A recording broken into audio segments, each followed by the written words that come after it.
수출이 지난해보다 9.5% 줄어들면서 감소폭이 전달보다 확대됐습니다. 수입 역시 지난해보다 줄면서 무역 수지는 88개월 연속 흑자 행진을 이어갔습니다. 오늘부터는 은행권에 이어서 제2금융권 가계대출에도 총부채 원리금 상환 비율, 즉 DSR 규제가 도입됩니다. 모든 대출의 원리금 상환액이 연간 소득에서 일정 비율을 넘지 못하도록 관리하겠다는 건데 당장 대출이 더 까다로워질 전망입니다. 이재용 삼성전자 부회장이 최근 계열사 사장단을 잇따라 소집해 경영 전략을 점검하고 있습니다. 반도체 경기 부진과 검찰 수사 등 대내외 불확실성이 확대되면서 위기의식이 커지고 있다는 분석입니다. 하나테크윈이 미국에 수출하는 제품에 점차적으로 화웨이 반도체 탑재를 줄이기로 했습니다. 미중 무역 전쟁 격화 속에서 우리 기업들이 중간에 끼어 이러지도 저러지도 못하는 샌드위치론이 현실화되고 있다는 분석입니다. 이상 이 시각 주요 뉴스입니다.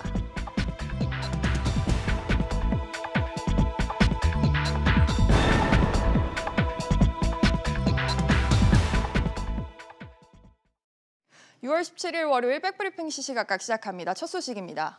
수출 하락세가 이어지고 있습니다. 지난달에도 반도체 수출이 30% 줄면서 전체 수출이 두 자릿수 가까이 감소했는데요. 하반기에도 변수가 워낙 많아서 우리 수출 전선에 먹구름이 잔뜩 끼었습니다. 취재기자 연결합니다. 류정훈 기자. 네, 류정훈입니다. 류 기자, 지난달 수출이 구체적으로 얼마나 줄었습니까? 네, 지난달 기록한 수출액은 총 459억 달러입니다.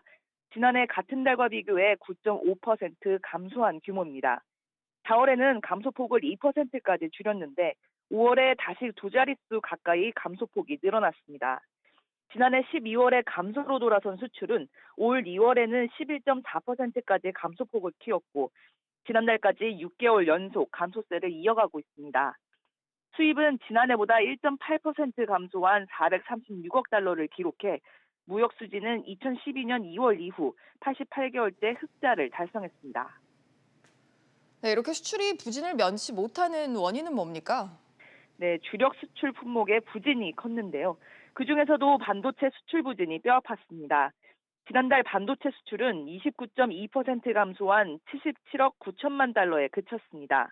또 다른 주력 수출 품목인 석유 제품의 경우 36억 3천만 달러를 기록해 9% 감소했습니다. 나라별로는 대중국 수출액이 크게 감소했는데요. 지난해 같은 달보다 20.1% 감소한 110억 7천만 달러에 그쳤습니다. 6월에 들어서도 반도체와 대중국 수출 부진이 지속되면서 지난 1일부터 10일까지 수출이 16.6% 감소했습니다. 이 상태라면 이달 수출 감소폭이 다시 두 자릿수로 확대될 수 있다는 우려가 커지고 있습니다. 미중 무역 분쟁 등 대외 교역 환경이 개선될 기미가 보이지 않으면서 우리 수출은 하반기에도 불안한 흐름을 이어갈 것이라는 기관적인 전망이 확산되고 있습니다. 지금까지 SBS CNBC 류정훈입니다. 이재용 삼성전자 부회장의 비상경영 행보가 이어지고 있습니다. 또 한 번 경영진과 긴급회의를 개최를 했는데요. 취재기자 연결해서 자세한 소식 들어보겠습니다. 윤지혜 기자. 네, 윤지혜입니다. 윤 기자, 이재용 삼성전자 부회장이 또 한 번 경영진들과 긴급회의를 열었어요. 네, 이재용 부회장은 지난 14일 경기도 수원 사업장에서 IT와 모바일 부문 사장단을 긴급 소집해 경영 전략을 점검했습니다. 이 부회장은 지금은 어느 기업도 10년 뒤를 장담할 수 없다면서 그동안의 성과를 수성하는 차원을 넘어서 새롭게 창업한다는 각오로 도전해야 한다고 말했는데요. 또 어떠한 경영 환경 변화에도 흔들리지 말고 미래를 위한 투자를 차질 없이 집행하라고 주문했습니다. 네, 그런데 반도체와 또 디스플레이 사업 부문 경영진과 회의를 가진 게 바로 방금 전이지 않습니까? 네, 그렇습니다. 이달 초와 지난주 반도체 사업의 리스크 대응 체제 등을 점검했습니다. 이번 달에만 최고 경영진 전략회의를 세 번째 가진 건데요. 이 부회장은 오늘 전자계열사인 삼성전기도 방문할 예정입니다. 삼성전자는 이 부회장이 소비자 가전 사장단과 다른 관계사 등과도 순차적으로 간담회를 가질 것이라고 밝혔습니다. 사실 그동안 삼성의 행보를 보면 최근 삼성전자가 이 부회장의 일정을 잇따라 공개하는 게 상당히 이례적인 것 같습니다.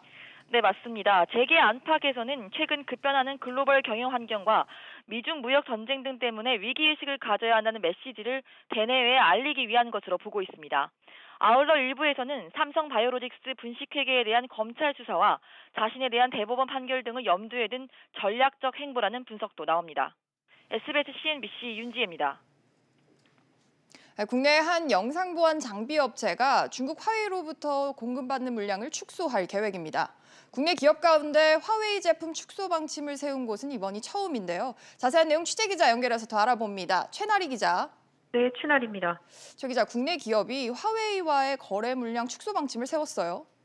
네, 하나테크인이 중국 화웨이의 자회사인 하이실리콘으로부터 공급받는 시스템 반도체 물량을 점차 감축할 계획입니다. 하나테크인은 한화그룹의 방산 계열사인 한화에어로스페이스의 자회사로 영상 보안 장비, 정밀 광학기기 등을 주로 생산하고 있습니다. 이번에 거래 물량을 줄이는 분야는 미국으로 수출하는 IP 카메라에 탑재되어 있는 시스템 반도체입니다. IP 카메라는 유무선 인터넷과 연결돼 영상을 실시간으로 보내거나 원격으로 모니터할 수 있는 카메라입니다. 네, 이번 감축 결정은 어떤 이유가 있습니까? 하나테크인은 이번 결정의 구체적인 이유를 직접적으로 밝히지는 않았습니다. 하지만 업계는 최근 미중 통상전쟁과 이에 따른 화웨이 압박이 영향을 미쳤다고 보고 있습니다. 하나테크인의 IP 카메라 사업은 내수보다 수출 비중이 크고 이 가운데 미국 시장이 크기 때문에 종합적인 사업적 판단을 내렸을 가능성이 큽니다. 네, 그렇군요. 이런 가운데 화웨이는 어려움이 가중되고 있다고요? 그렇습니다. 화웨이가 최근 폴더블 스마트폰 메이트 X 출시를 연기했습니다. 미국 기업과의 거래 중단 이후 신형 노트북 출시 포기에 이어 폴더블 스마트폰 생산에도 차질을 빚고 있습니다. 지금까지 SBS CNBC 최나리입니다. 지난달 채권형 펀드 설정액이 사상 최대를 기록했습니다. 금융투자협회에 따르면 지난해 10월 이후 7개월 연속 증가세를 보인 채권형 펀드 설정액은 지난달 말 기준으로 115조 1천억 원으로 사상 최대를 기록했습니다. 이는 미중 무역 전쟁에 따른 증시 불확실성과 또 금리 인하 기대감에 안전자산인 채권이 강세를 보인 것으로 풀이됩니다. 다음 소식입니다. 정의선 현대자동차그룹 수석부회장이 글로벌 리더들 앞에서 수소경제사회 구현을 위한 행동을 촉구했습니다. 이산화탄소 배출을 줄이고 지구온난화를 막기 위해서 각국 정부와 기업이 동참해야 한다는 취지인데요. 취재기자 연결해서 소식 알아봅니다. 권세욱 기자. 네, 권세욱입니다. 권 기자, 정 수석 부회장이 수소경제를 강조했어요. 네, 현대자동차에 따르면 정의선 수석 부회장은 지난 15일 일본에서 열린 세계 주요 20개국 G20 에너지 환경장관 회의의 수소위원회 공동회장 자격으로 참석했는데요. 정 수석 부회장은 이 자리에서 지속 가능한 지구를 위해서 즉각적인 행동이 필요하다고 밝혔습니다. 이어 수소경제가 미래의 성공적 에너지 전환에 있어 가장 확실한 솔루션이라고 강조했습니다. G20은 수소 에너지 역할과 가능성을 살피고 산업계의 의견을 듣기 위해 정 수석 부회장을 비롯한 수소위원회 회장단을 초청했습니다. 네, 그러면서 전 세계에 적극적인 행동도 촉구를 했다고요? 네. 정 수석 부회장은 수소경제사회가 미래를 향한 공통의 목표라는 점을 분명히 했습니다. 전 세계 모든 국가와 산업, 기업이 함께 참여해 성과를 만들어야 한다는 겁니다. 수소위원회가 주최한 비공개 투자자 행사에서는 과감한 초기 인프라 투자가 선행돼야 한다는 판단 아래 글로벌 투자은행들의 적극적인 참여와 시장 진입도 당부했습니다. 그렇군요. 국제에너지기구와 협력을 시사한 것도 같은 맥락으로 볼 수 있을까요? 네. 국제에너지기구는 석유 소비국 모임이자 에너지 전망에 있어 공신력 있는 기관인데요. 정 수석 부회장은 국제에너지기구가 친환경 에너지로 전환하는데 핵심 역할을 수행할 수소에너지 관련 보고서를 최초로 발간했다고 긍정적으로 평가했습니다. 이어 국제에너지기구와 수소위원회의 긴밀한 교류를 통해 수소기술의 장점이 널리 알려지기를 희망한다고 말했습니다. SBS CNBC 권석입니다. 국내 배터리 업체들이 중국 시장 공략을 위해서 투자를 늘리고 있습니다. 어떤 소식인지 취재기자 연결합니다. 김성훈 기자. 네, 김성훈입니다. 김 기자, SK이노베이션이 중국에 두 번째 배터리 공장을 짓기 시작했다고요? 네, SK이노베이션은 지난 1일 중국 해안 지역에서 전기차 배터리 공장을 착공했습니다. 앞서 베이징 자동차 등과 합작해 창저우에 건설 중인 공장에 이어 중국 내 두 번째 생산 거점입니다. 공장 위치는 배터리 공급처와의 계약상 비밀 유지를 이유로 밝히지 않았는데요. 2021년 완공 예정인 신규 공장의 연간 생산 능력은 22기가와트시 수준으로 전기차 73만 대의 배터리를 공급할 수 있는 규모입니다.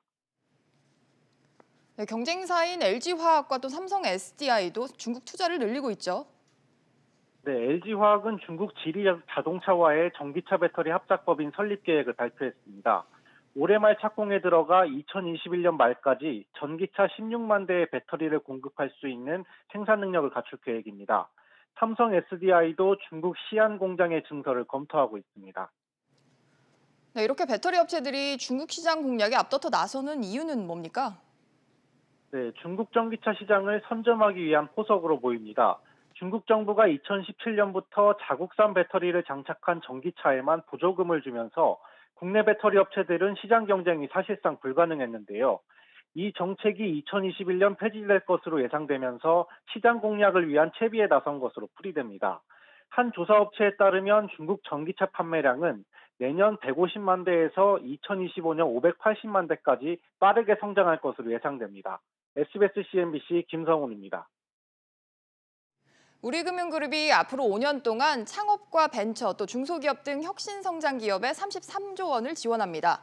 우리금융은 지난달 손태승 회장이 위원장인 혁신금융추진위원회를 출범시켰으며 혁신성장기업 우대, 맞춤형 상품 출시 등을 지원할 방침입니다. 제2금융권에서 받는 가계대출에도 오늘부터 총부채 원리금 상환 비율, 즉 DSR 규제가 도입됩니다. 돈 빌리기가 한층 까다로워진다는 얘기인데요. 취재기자 연결합니다. 김환진 기자. 네, 김한진입니다. 김 기자, DSR 규제가 도입되는 제2금융권은 구체적으로 어디가 해당됩니까? 네, 전국저축은행 그리고 농협과 신협, 수협 같은 상호금융조합과 카드사, 보험사 등도 DSR 적용 대상에 포함됩니다. DSR, 즉 총부채 원리금 상환 비율은 대출자의 연소득 가운데 주택담보대출이나 신용대출 등 매년 갚아야 하는 모든 대출의 원금과 이자가 차지하는 비율을 가리키는 관리지표입니다. 예컨대 연소득이 4천만 원인데 한 해 동안 갚아야 할 모든 대출의 원리금을 합친 금액이 3천만 원일 경우 DSR은 75%로 계산됩니다. 농협과 수협, 신협 등 상호금융조합의 DSR 비율은 현재 평균 260%가 넘는데요. 오는 2021년 말까지 160%로 대폭 낮춰야 합니다. 이들 기관에서 대출을 받을 때 한 해 갚아야 할 원리금 합계가 연소득의 160%, 그러니까 1.6배를 넘지 않아야 한다는 겁니다. 저축은행과 캐피탈은 2021년 말까지 90%, 그리고 보험사와 카드사는 각각 70%와 60%로 맞춰야 합니다. 네, 시중은행들이 DSR을 도입한 게 지난해 10월쯤이었는데 이렇게 제2금융권으로 확대를 하는 건 아무래도 가계대출 관리를 더 엄격히 하겠다는 의지라고 봐야겠죠. 네, DSR은 대출자의 연소득을 따져 갚을 수 있는 만큼만 대출을 해서 가계대출의 건전성을 높인다는 데 그 목적이 있습니다. 금융기관이 돈을 빌려줄 때 대출자가 빚을 갚을 만한 소득을 올리고 있는지를 따져보겠다는 지표거든요. 이에 따라 소득 증빙이 힘들거나 증빙 가능한 소득이 별로 없는 프리랜서나 주부 등을 중심으로 돈을 빌리기가 더 어려워지게 될 것으로 보입니다. 금융당국은 그러나 저소득층과 저신용층의 급격한 대출 위축을 막는 차원에서 태희망홀이나 사윗돌 대출 등 정책자금 대출은 산정 대상에서 제외하기로 했습니다. 또 제2금융권을 이용하는 농업이나 어업인들의 비중이 높은 만큼 조합 출하 실적을 신고 소득 자료에 반영하고 또 추정소득 인정 범위도 기존 80%에서 90%까지 확대하는 등 보완책을 마련해 시행하기로 했습니다. SBS CNBC 김한진입니다. 카드 연체자 한 명당 평균 270만 원의 카드 빚을 갚지 못한 것으로 나타났습니다. 통계청에 따르면 지난해 말 기준 카드 연체자 1인당 연체 금액은 1년 전보다 13% 늘어난 270만 원으로 집계됐습니다.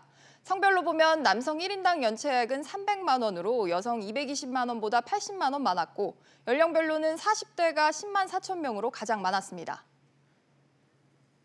재개발과 재건축 대신에 지역 특색을 살리면서 주요 시설을 정비하는 사업을 도시재생이라고 합니다. 원주민들을 내쫓지 않고 지속 가능한 주거 환경을 위해서 필요한 사업으로 꼽히는데요. 도시재생 우수 사례를 돌아보고 미래를 내다보는 자리가 오늘 열렸습니다. 대한민국 도시재생 심포지엄 현장에 나가 있는 취재기자 연결하겠습니다. 네, 강상 기자, 현장 분위기 전해주시죠. 네, 저는 지금 2019 대한민국 도시재생 심포지엄이 열리고 있는 이곳 서울 용산구 드래곤시티 호텔 그랜드 볼룸에 나와 있습니다. 이곳 행사에서는 오전 9시부터 시작이 됐었는데요. 이 도시재생 선도사업 추진 지역의 지자체장과 또 관련 공기업 그리고 기업 관계자들 500여 명이 참석했습니다. 이번 포럼에는 박순자 국회 국토교통위원장과 박선호 국토부 차관 그리고 변창흠 LH공사 사장, 이재광 허그 사장 그리고 박원순 서울시장 등이 참석했습니다. 네, 오늘 심포지엄에는 어떤 내용들이 소개가 됐습니까? 네, 이번 행사는 오전과 오후로 나뉘어서 진행이 되고 있는데요. 오전에는 이 보시는 것처럼 이 모범적으로 진행된 도시재생 사업이 소개가 되고 또 시상까지 함께 진행이 됐습니다. 또 전주와 여수 등 현재 진행되고 있는 다양한 도시재생 사업이 소개가 되고 앞으로의 도시재생 사업의 향방성과 미래에 대한 논의도 함께 진행이 될 예정입니다. 오후에는 이 보시는 것처럼 이 첨단 제조업을 통한 앞으로의 도시 생태계 회복과 함께 스타트업 지원을 통한 도시 생태계가 어떻게 꾸려질 것인지에 대한 논의도 함께 진행될 예정입니다. 오늘 심포지엄은 이곳 용산 드래곤시티 호텔에서 오후 6시까지 진행될 예정입니다. 지금까지 SBS CNBC 강산입니다. 국내 증권사들이 올해 1분기 사상 최대의 실적을 낸 것으로 나타났습니다. 수수료 수익에서 벗어나서 투자은행 관련 비중을 높인 영향이 큰 것으로 분석이 되는데요. 취재기자 연결해서 자세한 소식 알아봅니다. 정지환 기자. 네, 정지환입니다. 정 기자, 올 1분기에 증권사들 실적 구체적으로 어떻게 나왔습니까?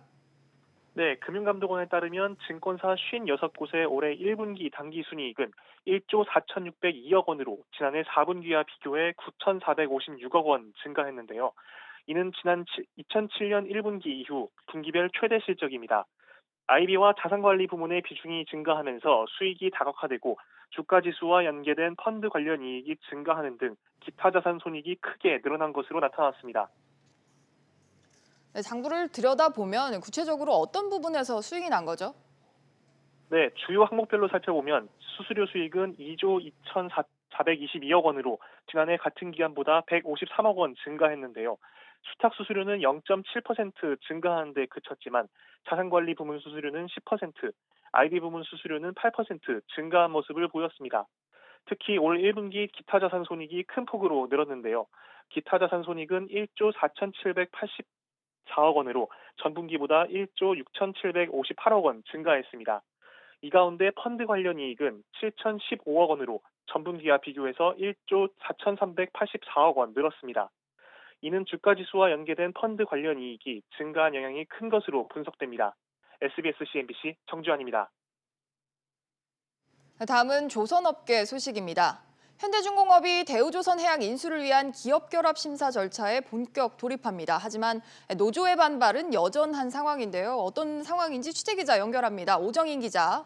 네, 오정인입니다. 오 기자, 현대중공업이 국내외 기업결합 심사 준비 절차에 본격적으로 들어간다고요? 네, 현대중공업은 앞서 지난달 임시주주총회를 통해 물적 분할을 결정한 이후 대우조선해양 매각 절차에 착수했습니다. 지난 14일까지가 현장 실사 기한이었지만 대우조선 노조 반발로 실사를 진행하지 못했는데요. 현대중공업 측은 당장은 실사보다 시급한 국내외 결합 심사에 준비에 주력한다는 방침입니다. 전문가들은 해외 기업 결합 심사에만 6개월가량이 소요될 것으로 보고 있습니다. 네, 그런데 노사 간 대립이 여전한 복병이죠. 노조는 오늘부터 부분 파업을 실시한다고요? 네, 사측은 향후 절차를 차질 없이 진행한다는 계획이지만 노조는 물적 분할 주총 무효 소송을 제기하는 등 맞불 전략을 펼치고 있습니다. 현대중공업 노조 간부 400여 명은 오늘 오전 9시부터 11시까지 부분 파업을 진행했습니다. 오후 2시 30분에는 울산시청에서 물적 분할 임시주총 무효를 주장하며 향후 투쟁 방안을 브리핑할 예정입니다. 이어 오늘 오후 3시 이후에는 청와대 시위를 시작합니다. 앞으로 10여 명이 2박 3일씩 청와대 앞을 지키며 정부의 대응을 촉구한다는 계획입니다. 또 오늘 법원에 물적 분할 임시주총 효력정지 가처분 신청과 원인 무효 소송을 제기할 예정입니다. 네, 양측 간 대립이 꽤 장기화하는 모양새인데 향후 사측과 노조의 대응 방안은 있습니까? 네, 사측은 올해 안으로 국내외 기업결합 심사 절차를 모두 마칠 계획입니다. 현대중공업 관계자는 소송 등 노조의 법적 대응은 법정에서 밝혀질 것이라면서도 지금까지도 그랬고 앞으로도 노조와의 대화를 계속해 시도할 계획이라고 말했습니다. 이에 대해 노조 관계자는 이번 투쟁은 단순 물적 분할만이 아니라 재벌개혁과도 관련된 것이라면서 청와대 시위와 부분 파업 등으로 투쟁을 계속해 나가겠다고 밝혔습니다. SBS CNBC 오정인입니다. 내년 하반기부터는 바카스와 같은 자양강장제의 카페인 함량 표기가 의무화됩니다. 카페인 청소년 섭취 경고 문구도 눈에 띄게 표시해야 한다고 하는데요. 자세한 내용 취재기자 연결합니다. 이한나 기자. 네, 이한나입니다. 이 기자, 앞으로는 자양강장제에도 카페인이 얼마나 들어있는지 소비자들이 알 수 있게 표시해야 한다는 거죠? 네, 그동안 카페인 함량 의무 표시 대상이 아니었던 자양강장제가 내년 7월부터 포함될 것으로 보입니다. 식품의약품안전처가 이 같은 내용의 의약외품 표시 규정 개정안을 행정예고하고 내년 7월부터 시행한다고 밝혔습니다.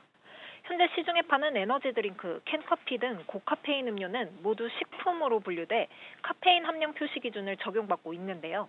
반면 자양강장제는 고카페인 음료처럼 편의점 등에서 쉽게 살 수 있는데도 식품이 아닌 의약 외품으로 분류돼 카페인 함량은 물론 주의 문구도 기재하지 않아왔습니다. 식약처는 이에 따라 내년 하반기부터 피로회복제 등 자양강장제에도 카페인 함량을 표기하도록 했습니다. 또 15세 미만은 복용하지 않는다는 경고 문구를 굵은 글씨와 색상 등을 통해 눈에 띄게 표시하도록 했습니다. 네, 그렇군요. 그런데 이 자양강장제에 카페인이 얼마나 들어있길래 이런 조치가 취해지는 겁니까? 네, 바카스F 한 병에 든 카페인 함량이 30mg입니다. 이는 같은 양을 기준으로 비교했을 때 시중에 판매되는 에너지 드링크 제품과 카페인 함량이 비슷하거나 높은 편입니다. 밀리리터당 카페인 함량은 바카스F가 0.25mg으로 스포츠 음료 레드불이나 핫식스와 비슷하게 나타났습니다. 현재 우리나라의 카페인 일일 섭취 권고량은 성인이 400mg 이하, 임산부는 300mg 이하, 어린이는 몸무게 1kg당 2.5mg 이하입니다. SBS CNBC 이한나입니다. 전자상거래 업체인 위메프가 경쟁사인 쿠팡을 대규모 유통업법과 또 공정거래법 위반 등 혐의로 공정위에 신고했습니다. 쿠팡이 위메프의 가격 인하 정책을 방해하고 또 납품업체의 할인 비용을 전가하는 불공정 거래 행위를 했다는 주장인데요. 자세한 내용 취재기자 연결합니다. 조슬기 기자. 네, 조슬기입니다. 조 기자, 이커머스 업체인 위메프와 쿠팡 간에 어떤 문제가 있었습니까? 네, 위메프는 고객이 자사에서 쿠팡보다 비싼 가격의 생필품을 구매할 경우 차액의 2배를 보상해주는 정책을 4월 말부터 시행했습니다. 그런데 주요 생필품 납품업체가 납득하기 어려운 이유로 상품 공급을 갑자기 중단하고 판촉 지원을 거절하는 사례가 발생했다고 밝혔는데요. 위메프가 내부적으로 조사해봤더니 공격적인 가격 인하로 매출이 늘자 경쟁사인 쿠팡에서 납품업체에 부당한 압력을 가해 상품 공급을 못하도록 막았다고 판단했습니다. 또 자신들이 최저가 선언과 함께 상품 가격을 낮추자 쿠팡도 이 상품 가격을 낮추면서 가격 인하로 발생한 이익 손실분을 납품업체가 부담하라고 강요했다고 주장했습니다. 이는 대규모 유통업자의 배타적 거래 강요 금지를 규정한 대규모 유통업법 제13조와 납품업자를 상대로 한 경제적 이익 제공 요구 금지를 규정한 대규모 유통업법 제15조 위반이라고 지적했습니다. 쿠팡은 위메프 측 주장에 대해 납품업체의 할인 비용을 전가하는 행위는 내부 방침상 있을 수 없는 일이라고 밝혔습니다. 네, 그런데 쿠팡에 대한 경쟁사들의 견제가 사실 이번은 처음이 아니지 않습니까? 네, 쿠팡은 앞서 지난달에도 배달앱 업체 이 배달의 민족에 의해 공정위 제소를 당한 바 있습니다. 배달의 민족은 당시 쿠팡이 외식 배달 서비스 쿠팡 이프 출시를 앞두고 자사의 외식 배달 서비스인 배민 라이더스의 매출 상위 50개 음식점 명단을 입수해 해당 업주들을 상대로 불공정 행위를 했다고 주장한 바 있습니다. 한편 공정위는 쿠팡을 상대로 현장 조사를 하는 방안을 신중히 검토 중인 것으로 알려졌습니다. 지금까지 SBS CNBC 조슬기입니다.